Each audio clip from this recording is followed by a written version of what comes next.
Welcome to the Beverly Hills Plastic Surgery Podcast. I'm Dr. Jay Calvert, once again here with my architecturally interesting podcast co-host, Dr. Millicent Rovelo. How are you doing? I'm doing well.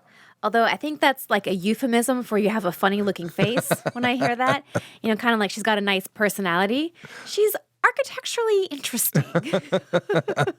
I went with architecturally interesting because of your architecturally interesting nose. Oh, okay. Fair enough. Which becomes more interesting every month that goes by. I think it's kind of going very well over there. What do you think? I love it. I love my new nose. I'm glad you love it. And it is the architectural approach to rhinoplasty that I was interested in talking about today. If you're up for it, another rhinoplasty topic. Always up for rhinoplasty. Well, good, because there's all this there's been battles over how to do rhinoplasty, closed versus open, preservation, structural, a bunch of stuff that I think I'm now going to join in on. Okay. So tell me, what is your contribution here? My contribution, if I were to write a textbook, which I highly doubt that I ever will, the textbook would be called Architectural Rhinoplasty. Ooh. That's pretty good.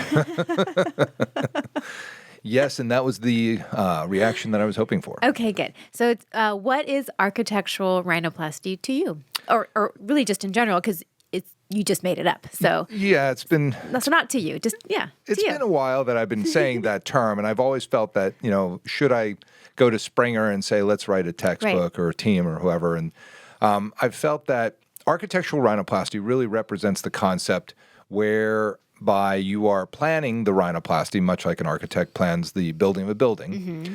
and you need to have certain things in that nose to make it A, look great, and B, be functional. Mm-hmm. And it's all connected. You can't ignore the form without the function. It has to be, they're intertwined, they are commingled, they work together, it's all part of the same thing. And if you approach it that way, what I found is that no matter what I find in a nose, no matter what problems are there from a previous rhinoplasty, if it's a congenital problem, if there's humps or diving tips or weak cartilage, if you take an architectural approach, you're going to wind up with something that you really like that's going to be consistent with what you want the nose to look like and should be functionally sound. Which makes sense to me, because when I think of architecture, or when you say the terminology architectural rhinoplasty, I compare it to what has historically been referred to as structural rhinoplasty. And in the plastic surgery world, when we hear structural rhinoplasty, we think of adding structure to the nose, making it stronger, giving it support. Architectural anything is going to do the same thing, because you can't have a building without structure. But when I think of the word architecture, I think of something pretty, something designed, something beautiful, something that has, an aesthetic look to it. So to me, it sounds like you're combining the aesthetics of how something looks with like form and function. Yeah, it's just that. I think the term structural rhinoplasty is a bit crude for me. That sort of misses the point. Whereas architectural rhinoplasty, people go, oh, I get it, like an architect. Like an architect. Yes, so like an architect, the way that I think about rhinoplasty is obviously making a diagnosis first. You look at the nose, you listen to the history of the patient, you go through all the ins and the outs of why the person's there in the first place to have rhinoplasty, and then you begin your planning phase. You start to say, well, what would you like? What is it that you're looking to achieve with this operation? And then you take those goals and start to marry them with what's possible and what you can do for the nose. And of course, in my world, there are things that I'm looking for as I do a rhinoplasty. I'm looking for great tip support. I'm looking for the external and internal valves to be workable, to make sure that they're going to be supported, but also they have to look, the external structure has to look nice, right, despite the fact that we need to use cartilage grafts or the native cartilage to do the job of keeping the nose working. It goes all the way from the bones down to the tip of the nose, to the septum, all the way into the ethmoid plate and the vomer. And in order to really be a nose architect, you have to know where you're trying to get to. And that, of course, comes from plans. So when you have plans and you know what you're looking to do, then the architecture of what the moves are, what graphs you need, what needs to be reduced, what needs to be built up, that becomes very obvious to me. And so you sort of get into this nose whisperer type of situation where it's like, I don't think it matters what you find in the nose, as long as when you finish, you've got all the stuff that you're looking for so that the nose works and looks great. And you got to have both. A nose that looks great, but you can't breathe through, it's not a happy nose. And that is not a happy patient. They will be back. And same thing, you build a nice nose that they can breathe through, but it doesn't look good. Well, the patient may or may not be happy with that. So you kind of got to have both. You do. And that's why the principles of rhinoplasty are much more important to me than the sort of the rules and the possible graphs and the naming of this and naming of that. And 5 reasons for a call you Miller strut. Okay. Are you looking for a rant? Is that what you want?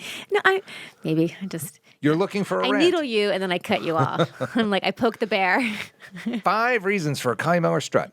The 3 top reasons that people want to have rhinoplasty. I mean, oh my God. It's like, it's social media communication it's really gotten sort of over the top too much, hasn't it? I mean, I was making fun of that because that's the classic, like, board questions, things we have to know in our exam, and we have to be able to regurgitate it, as part of our learning. Of course. So, and there are very real reasons to learn it because these are things you need to know. But in actual practice, once you've been in practice for many years and what you do is sort of innate and you have a real understanding, you're not looking at a nose and thinking, like, what are the 5 reasons I would do this? You're looking at it from a really holistic, like, overall, how am I going to make this overall nose better? Important things to know. Sure. But not necessarily applicable, at this stage. Yeah, those 5 reasons for this and the top 6 reasons at this and the 3 ways that that's all, I guess, useful to know the options, and you should know the options. But the communication style has gotten, it's gotten weird. It's really gotten out there a bit. But, you got to compartmentalize. You got to be able to package stuff up for people to learn it. Mm-hmm. They want that. They want to be able to, have test questions. That's a big thing, right? Board questions and recertification questions. So you want to have all that, but I don't know. I'm gonna reserve my rant for. Yeah, this one's not worth it. No, it's not, and nobody cares. Nobody cares. But they do care about having a beautiful nose that's functional. 1,000%. So with that, I do want to say that in terms of the things that you can do, the 7 things that you can do to plan your rhinoplasty, you do want to obviously make the diagnosis of what the problems are that you're addressing. I think that sounds so silly to say that to doctors, but think about it. I mean, you need to know what's the problem. What are the problems? Yeah. What's the diagnosis? Why can't they breathe? Just saw a patient that has seen, I think they said 14 surgeons about their airway obstruction. And the patient says, I can't breathe. I'm miserable. It's been bad and it's getting worse. And everybody I go to says my airway's wide open. And I've had a septoplasty, I've had this, I've had that. I've had the rhinoplasty, and I just cannot breathe through my nose. Okay. So I look, and the airways, like, there's a person in front of me that's, let's say, 5'10", but the airway looks like it's somebody that's like for like a kid, like somebody who's like 3'6" and hasn't actually grown up yet. And I was like, yeah, the airways are open. They're this big. They're the size of a drinking straw. And I said, so they're open, but it's not enough. They're too small. And then sure enough, on the imaging, you could see that the bones have been brought in too much. Like all the things, it's all right there. But at first glance, if you don't dive deeper and say, why is this person who's seen, and maybe I needed that fact that they'd seen so many surgeons. To look a little bit deeper. To go, well, they're missing something, aren't they? Because she says she can't breathe. And, then I have her breathe in and everything collapses and it's terrible. And it's because everything was very narrow and very constricted. So just taking that minute to look a little bit further, get a little bit beyond the obvious, because the airways were open and the septum was pretty dang straight. She needed more. Needed more. Got to look a little further. So in that's where the architectural piece comes into. Make the diagnosis. Know what you're dealing with. What's your platform like? What's the foundation look like? Start from the bottom. Go to the top. Look at every aspect of it, and that's how you really get to the best plan for that individual patient. And of course, when you're there doing the operation, you know what you're trying to do. You know what you're trying to achieve. And if you can have the vision for the final result, that's when you can get the structure and the function all to work together and get a great result. A la an architectural rhinoplasty. I like it. So I just wanted to kind of explain that. I like that. When is the series of books coming out? Volumes 1, 2, and 3? I'm hoping that sometime long after I'm dead, that some ghostwriter will come around and say, I should really write this stuff up. Yeah. It's very helpful. Let me talk about the techniques of Calvert. I just don't think it's happening. I think it's hard. I got to give props to the people that write textbooks. That is a feat. Oh, it's impressive. I don't have the time.